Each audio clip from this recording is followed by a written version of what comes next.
Hello दोस्तों, तो कैसे हैं आप लोग। आई होप कि आप बहुत अच्छे होंगे। आपका बहुत बहुत स्वागत है हमारे यूट्यूब चैनल इंजीनियरिंग एक्सप्रेस पे। पिछले वीडियो में हमने सेंट्रोइड देखे थे, ये सब चीज़ें देखी थी। जैसे सेंट्रोइड हो गया, किसी प्लेट का सेंट्रोइड हो गया, किसी का मास हटा दे तो सेंट्रोइड क्या होगा। और अब तक हमने देख लिया है कि हमारे पास कोई मूवमेंट कैसे लगाते हैं, कंपोनेंट कैसे लेते हैं, कंपोनेंट का सम कैसे करते हैं, ये सब चीज़ें हमने देख लिया। अब मैकेनिक्स में जो सबसे इम्पोर्टेंट टर्म आती है फ्रिक्शन। फ्रिक्शन के बारे में देखेंगे, तो चलिए करते हैं वीडियो की शुरुआत।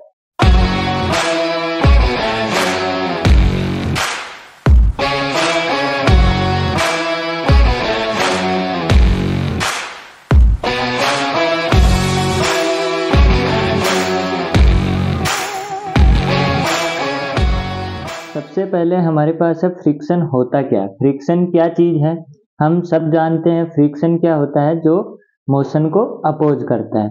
ये सबको पता होता है कि हमारे पास फ्रिक्शन किसको बोलते हैं, जो क्या करता है, मोशन को अपोज करता है, यानी मोशन के विपरीत डायरेक्शन में चलता है, उसको हम क्या बोलते हैं, फ्रिक्शन बोलते हैं। अगर टेक्निकली डेफिनेशन देखें तो फ्रिक्शन क्या होगा, the friction is force distribution at the surface as contact and at tangential surface of the contact, और friction is the force against sliding force। अब क्या करता है, हमारे पास यहाँ पे क्या है, चार सरफेस है।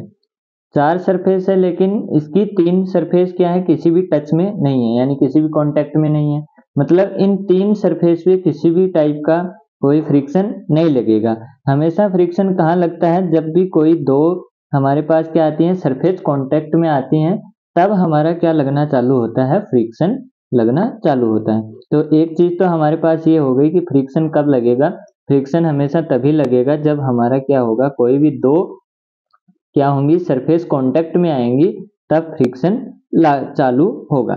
और फ्रिक्शन काम कैसे करता है, फ्रिक्शन काम करता है वो हमारे मोशन के अपोज करता है, यानी कि इस तरफ हमारा क्या लग रहा है, फोर्स लग रहा है, तो वो अपना फोर्स किधर लगाएगा, इसके विपरीत डायरेक्शन में, उल्टी डायरेक्शन में लगाएगा, तभी क्या हो पाता है, सब चीजें हो पाती हैं। अब जैसे हमारा पेन है, ये पेन चल पा रहा है, किस कारण चल पा रहा है, फ्रिक्शन। हम चल पाते हैं किस कारण, फ्रिक्शन के कारण। गाड़ी चलती है किसके कारण, फ्रिक्शन के कारण। यानी कि फ्रिक्शन हर जगह फ्रिक्शन है, कोई भी ऐसी जगह नहीं है जहाँ पे फ्रिक्शन नहीं है। ये सारे काम किससे पॉसिबल है, फ्रिक्शन से पॉसिबल है।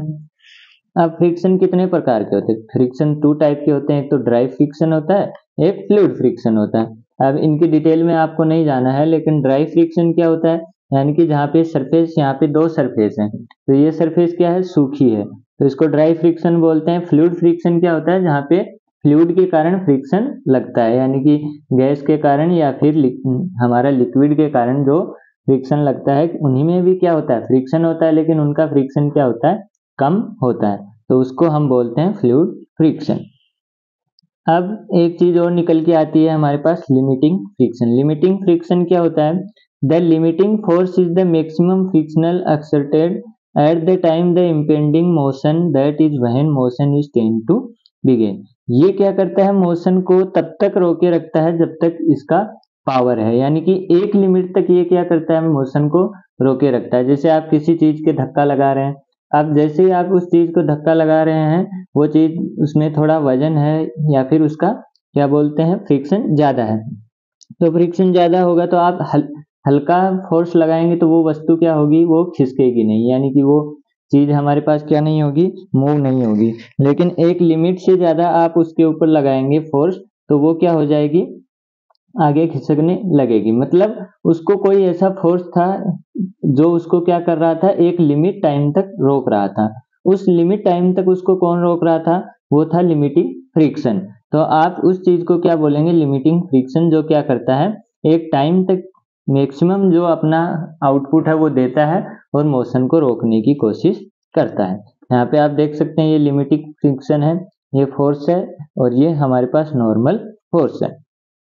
अब नॉर्मल रिएक्शन क्या होता है, normal reaction, the reaction which is taken to act perpendicular to the plane is called normal reaction. ये हम पहले काफी बार पढ़ चुके हैं, normal, normal force, normal force, हम चिल्ला चिल्ला के बोल रहे हैं। नॉर्मल फोर्स क्या होता है, हमेशा सरफेस के परपेंडिकुलर लगता है 90 डिग्री पे, चाहे सरफेस ऐसी है तो भी वो 90 पे लगेगा, किसी एंगल पे है तो भी वो हमेशा 90 पे लगता है, तो इसको हम क्या बोलते हैं, नॉर्मल फोर्स। नाम में ही लिखा हुआ है नॉर्मल, तो हमारे पास क्या होगा, नॉर्मल ही लगेगा। This is very important in the field of reaction as the force of friction is directly proportional to the normal friction. यानी कि फ्रिक्शन फोर्स हमारे पास किसके प्रोपोर्शनल होता है, नॉर्मल फोर्स के। और अगर प्रोपोर्शनलिटी साइन हटाएंगे तो एक कांस्टेंट आएगा म्यू, जो कोफिशिएंट ऑफ फ्रिक्शन कहलाता है। बेसिकली यही है हमारा क्या, कोफिशिएंट ऑफ फ्रिक्शन। ये किसके प्रोपोर्शनल होता है हमारे पास, फ्रिक्शन फोर्स। फ्रिक्शन फोर्स की बात कर रहा हूं, ना कि फ्रिक्शन की। फ्रिक्शन फोर्स क्या होता है, प्रोपोर्शनल टू नॉर्मल रिएक्शन। और कांस्टेंट आएगा, अगर इसको हटाएंगे प्रोपोर्शनलिटी साइन को, तो वो क्या होगा, कोफिशिएंट ऑफ फ्रिक्शन। अब हम आगे देखते हैं हमारा फ्रिक्शन क्या होता है, दो टाइप का, स्टैटिक फ्रिक्शन और डायनेमिक फ्रिक्शन। स्टैटिक फ्रिक्शन क्या होता है, it is friction experience by a body when it is at rest condition और when body tends to move. अब जैसे कि मैंने बताया लिमिटिंग फ्रिक्शन, वो क्या कर रहा था, वो बॉडी को रोक रहा था, कितने टाइम तक, एक लिमिट टाइम तक। अब बॉडी रुकी हुई थी लेकिन हम फोर्स लगा रहे थे, इसका मतलब वहां पे क्या लग रहा था, कुछ न कुछ फ्रिक्शन भी लग रहा था। अरे जैसे ये बॉडी थी, इस पे हम फोर्स लगा रहे थे, लेकिन ये फिर भी क्या थी, रुकी हुई थी, क्योंकि हम उस फ्रिक्शन से ज्यादा फोर्स नहीं लगा रहे थे। अब उस फ्रिक्शन से ज्यादा फोर्स नहीं लगा रहे थे, लेकिन हम फोर्स तो लग रहा था, फोर्स फिर भी लग रहा था, फ्रिक्शन भी लग रहा था, लेकिन बॉडी मूव नहीं हो रही थी। इसका मतलब बॉडी क्या थी, स्टैटिक थी। उसको हम क्या बोलते हैं, स्टैटिक फ्रिक्शन। यानी कि एक body when it is a rest condition और when body tends to move, यानी कि मूव करने की कोशिश कर रही है या फिर रुकी हुई है, लेकिन फिर भी फोर्स लग रहा है, उसको हम बोलते हैं स्टैटिक फ्रिक्शन। डायनेमिक फ्रिक्शन क्या होता है, जब हमारी बॉडी क्या होती है, मूविंग होती है, उस टाइम जो फ्रिक्शन लगता है उसको हम क्या बोलते हैं, dynamic friction. It is friction experience by body when it is in motion, it also called kinematic friction. अब दो चीजें हो सकती हैं, या तो स्लाइड हो सकता है या रोलिंग हो सकती है। अब वस्तु है कोई, जैसे ये है हमारे पास कोई बॉक्स है, ये बॉक्स क्या हो सकता है, या तो स्लाइड हो सकता है आगे पीछे, या फिर क्या हो सकता है, रोल हो सकता है। सब जगह यही होता है। टायर होते हैं, टायर क्या करते हैं, रोल करते हैं। किसी और चीज को आप देख लें, या तो रोल करेगा या फिर स्लाइड करेगा। अब लॉ ऑफ फ्रिक्शन आता है। लॉ ऑफ फ्रिक्शन हमारे पास क्या होते हैं, लॉ ऑफ फ्रिक्शन होता है the force friction always act in directly opposite to that in which body tends to move. ये क्या बोल रहा है, जैसे बॉडी हमारी क्या कर रही है, बॉडी जिस तरफ जाती है या जाने की कोशिश करती है, दो चीजें हैं, जाती है या जाने की कोशिश करती है। इसने क्या बोला है, which body tends to move और directly opposite in the body, यानी कि या तो बॉडी उस तरफ चलती है, उसका मतलब वहां पे क्या लगेगा, डायनेमिक फ्रिक्शन। और या फिर बॉडी कोशिश करती है, चल नहीं रही है, वहां पे क्या लगेगा, स्टैटिक फ्रिक्शन। तो ये हमारे पास हमेशा किस तरफ लगेगा, अपोजिट में लगेगा।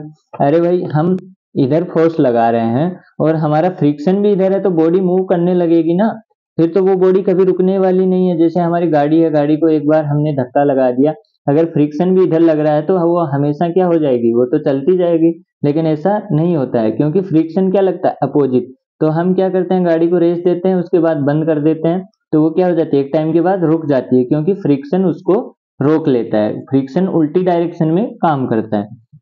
दूसरा पॉइंट है, till the limiting value is reach the magnitude friction exactly equal to the force which tends to move. The limiting value क्या होती है, लिमिटिंग वैल्यू यानी कि जब हमारा स्टैटिक फ्रिक्शन तब तक लगता है, और उसके बाद जब एक लिमिट हो जाती है, उसके बाद हमारा काइनेमेटिक फ्रिक्शन चालू हो जाता है, या फिर डायनेमिक फ्रिक्शन चालू हो जाता है। The magnitude of limiting friction bears a constant ratio of the normal reaction between the two surface of contact and the ratio is called coefficient of friction.